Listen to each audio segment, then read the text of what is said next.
Hi, my name is Anne-Marie Hoftailing with the Millionaire Girls Movement, and today I'm here with Ginger Hitzke from Hitzke Development, and we're going to talk about her sort of experience building her own company and her rise in development, where very few women occupy the top and very few women have their own firms. So welcome, Ginger. Thank you. So tell me a little bit about how you even began in development. How did that start? I started as a secretary, as a receptionist, working for a real estate developer when he had just started up again after the last real estate development boom and bust. He started working on apartments and building affordable apartments. So I went to work for him when I was 21 and just worked my way up. We're in a working office right now. We're in a working office, that's okay. It's good when the phone rings. We like that. He was a great boss, really let me kind of do whatever it was that I wanted to do. And I just worked as an assistant project manager, as a project manager, as a senior project manager, but senior to no one. But it was a great title. And then as vice president of development, and then started on my own after that. So tell me about that jump from working for someone to going out on your own. How did you end up doing that? It was a little bit of an ultimatum. And I want to be very careful because I respect my relationship with him and cherish it very much. But I wanted to do more. I wanted to work more on the construction side. I wanted to see my deals further to the end, because I would get them started. It would be sort of like getting really pregnant and giving birth to a baby and then like having to turn it over. Right.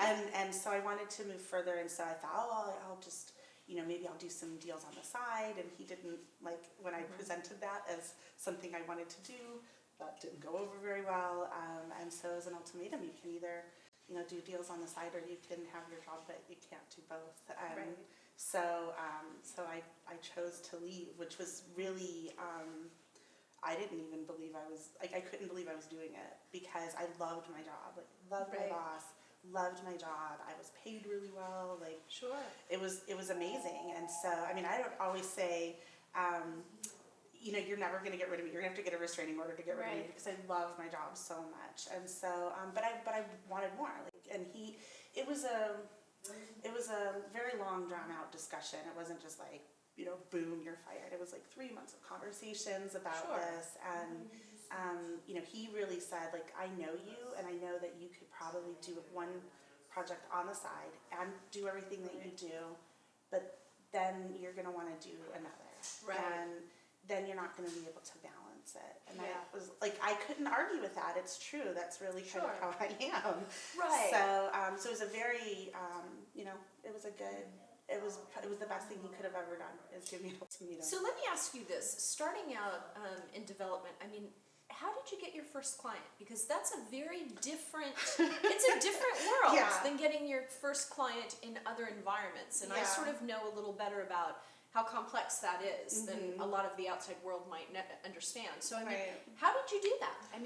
Well, my clients are the communities that I work in. Right. So, before, when I first started, we were working in redevelopment in California, which is gone, which we can have a whole conversation about. But anyways, so going into a community and looking and seeing what is it that they need and how can housing solve that, that's sort of my client relationship.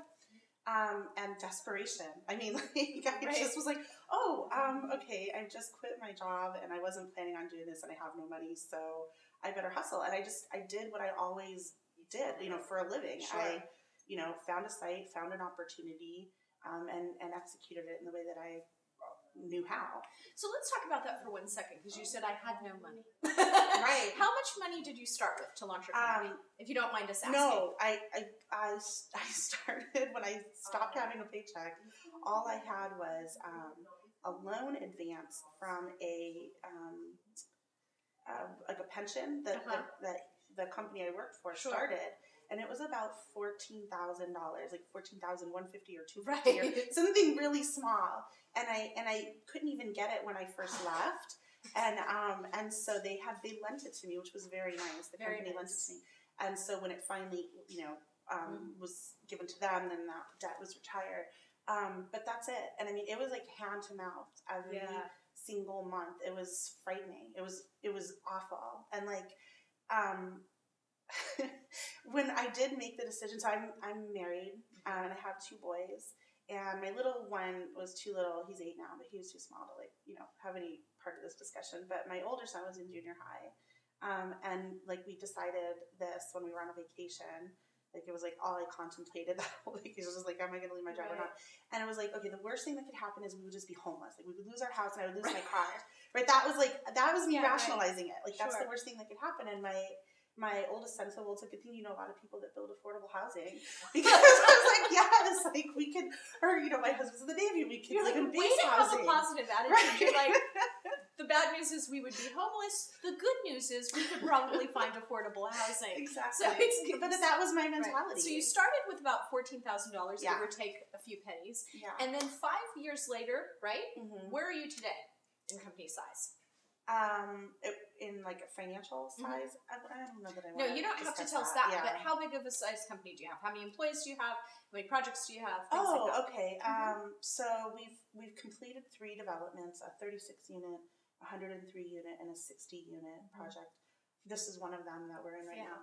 And we have under construction a 56 unit project and a 30 unit project. And this spring we'll be starting a 78 unit, an 84 unit, an 80 unit, and then we have a very small interest in a new partnership to work on what's called a preservation project. So it's an existing, and I've only done new construction so far. So this is sort of new for me to work on a preservation transaction and bringing everything that I've learned on the new construction side into that, and that's 108 units. We have 1, 2, 3, 4. There's 5 of us here in the office, and we have an intern. And then I also oversee the maintenance. I contract out for the management, but I oversee the maintenance of my properties. And so we have 1, 2, 3, 4 employees there. Nice. Yeah. So you've had an extraordinary amount of growth in 5 years. I mean, that's fair to say. Yeah. I think that's fair to say. And one of the things that I thought was interesting about you is we're sitting in front of you. Yeah. Right? You're cut out. And if you go to Ginger's website, she has this website that's very fun and fresh and feminine. And it has a sense of humor, and it doesn't step away from anything that's entirely you, which I think is really hard to do, particularly when you're starting out. I know that I work with a lot of women who feel a lot of anxiety about doing that. That they won't be taken seriously, that they're trying to look like everything else out there. Right. And so I want you to talk a little bit about making that choice, and if you had any reservations about making that choice and why you made that choice. Why? Because I could. Like I just I was looking for ways to set myself apart. And I mean, that website really is an expression of my personality and how I do business, and I wanted that to come across like that. Partially for the people that I work with, but also for the communities that I work in, because again, real estate developers aren't known for being like these really great people you want to, get to know, Warm and fuzzy. Right, like you don't really think like, oh, real estate developers come to town, hooray! And so, and I really want, like, that is my presence to people who aren't getting a chance to meet me. If you do Google search me, I want you to know, like, this is who I am, and it's okay. Like, we're gonna be okay. Yeah. You may not like what I'm coming and proposing in your neighborhood, but you can talk to me about it. Yeah. That was really, really, really important to me. That was of the utmost importance. Like, more than, are you taking me seriously? I want you to feel comfortable with me coming in your community, because we make really big changes. Right. Really big. Right. And so I want you to be comfortable coming in and participating in that with us. Yeah. So that was the first thing. A lot of people comment on it. A lot of women love it, and they all like say the same thing, like, "Oh my God, I could never do that," or even other men would say, like, "That's really great, but we could never get away with that. We would never be taken seriously." I feel like my transactions, the way that I work, the way I put together a deal, the way I execute them, the way I know what I'm talking about, it doesn't take very long to see, like, I actually know what I'm doing, and this is Right. a safe thing for you to be engaging with me. Like, Sure. we're not gonna go flying off a cliff because I'm a crazy person. You know, Right. we're gonna take this thing to the end. But in the meantime, we're gonna have a fantastic time. It's gonna be Yeah. great. It's gonna Yeah. be, you know, the best time of your life. Yeah, you've definitely embraced it, and you've also, it seems to me, integrated who you are into your business, which for me, also having my own business, that's the best part. It being is. able to do It that, is. right? Yeah. So tell me also just about, in terms of the building of this in this 5-year period, what's been the toughest thing of all, and how have you managed it? Oh man, it's the toughest thing of all. I don't know. There's a lot that's tough. Choose one. I know. Well, I don't want to. This is not a mini series. I know. I don't want to stress the people out of the office here, but like, just, Don't listen. I know. Just close your ears. Just like the payroll, like Yeah. just having The pressure of being responsible for other people. Yeah, it's a lot. You know, Sure. I want to speak frankly. Sometimes, you know, I'll sometimes I think about it and I'm like, I'm responsible for your livelihood. Like, Yeah. I need to perform, because if not, if I don't perform, then you won't have a job for where you Sure. can perform. So that is that I think is probably the most, like, that's like a thing that I've had to learn how to cope with, and I'm Yeah. still learning coping skills, and you know, Sure. to not be so stressed out by it. That's probably Yeah. the most difficult part. You know, I've been really lucky. We were Yeah. talking about lucky, Yeah. but like I feel like I've been really lucky. Like, my parents help me. Yeah. They live with me, and so help me with the two boys, Right. 8 and 17, and so that, like, I haven't really had a lot of you know, trade-off issues Right. in that respect. I have that as well. My mom lives with me, and I have to say, I don't know how anybody can do it without that component. I think Yeah. it's very difficult. It's Yeah. not impossible, but I think that, you know, having a community in a village, whether that is your family or your chosen family, if you're someone who has children, you need to rely on other people, Yeah. because it's really, really difficult, I think, Yeah. to build your own thing. Is there anything in particular you would sort of encourage women to look at when they're launching their own company? Like, what would you want them to know? What, you know, when you think about women who I'm sure have approached you, I'm sure who've talked to you, having done this on your own, what would you want them to know? And what would you tell them to sort of keep an eye out for and to pay attention to as they're building their own sort of company or revenue stream? Well, for anybody, regardless men or women, the first thing I would say is go for broke. Like, Yeah. you need to, if you want to do this, you need to be prepared to lose everything and completely fail. Yeah. If you try to be too safe, you're not going to make the best decisions. You're just not. You're going to make selfish decisions. You're going to make decisions that other people are not happy with. You have to be willing to just lose everything for the sake of doing a good job. Yeah. So that's the first thing. And don't think you're going to be comfortable. Don't think having a business means comfort and luxury and all of that stuff. Like, maybe one day that's a byproduct, but in the meantime, it's super, super hard work. And Yeah. you have to be on, you have to be thinking about your business all the time. You know, I would say get really good at making other people money, because you will Yes. figure out This is what I do for a living. Really? So, yes. See, she said that. I didn't even pay her. Yes. Really?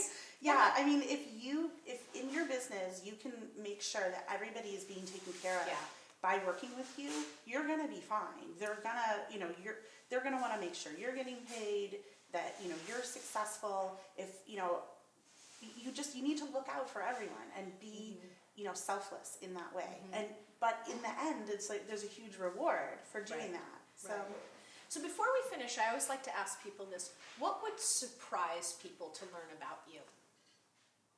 Oh, I don't think anything, because I'm so, Because you're so transparent. I think I am.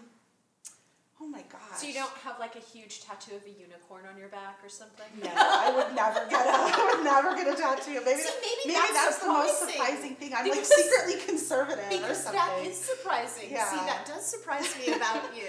No, I would never. Oh my gosh, I don't really know that there's anything that. Oh, I'm really bad with my own personal checking account. How about that? That's And I had to have. I will tell you something very embarrassing. Well, it's not really, but it was at the time.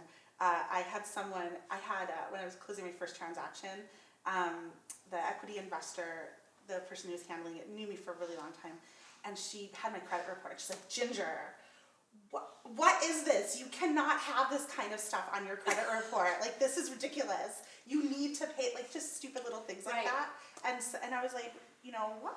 Like, it's like, what does that have to do with anything? Right. So that would be my probably like secret thing. Like, I think people would probably think like I'm super good with money on my personal level. I'm fantastic with it, you know, like on a transaction, but. The cobbler has no shoes. Oh, exactly right. Exactly right. Shoes. No, but I think it's great that you shared that, because I think everybody sees their own flaws and their own failures magnified every day, all day long. And it seems and feels like everybody else has it so pulled together. Yeah. So the fact that you say that makes somebody else watching this feel like, yeah, me too. Like, I'm that girl. Like, I'm that woman. Yeah. That's me. Let me ask you one more question. I lied when I said it was That's the last okay. thing. I was just I kidding. could do this. This is the last thing. So, do you think being in development, have you been treated differently as a woman at all? And do you notice, or do you care? No, I don't know. I mean, I feel like I don't know, you know. Yeah. But because you don't know what you don't know, right? Right.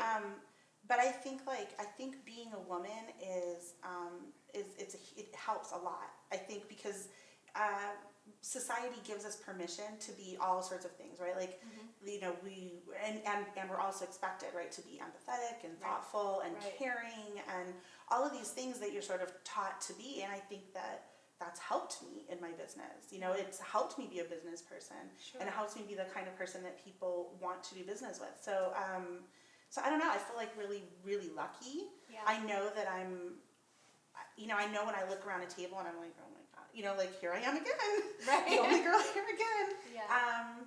So I recognize it, but I kind of love it. You know? I kind of love to, you know, be ridiculous. And be able to be free to do that. Yeah. I feel But that really also, I would fortunate. say, is a choice that you make, and it's not a choice that everybody makes. So it says a lot about you and just sort of being brave and doing what you want to do. So thank you so much for giving us part of your morning. I so very much appreciate it. So thank you.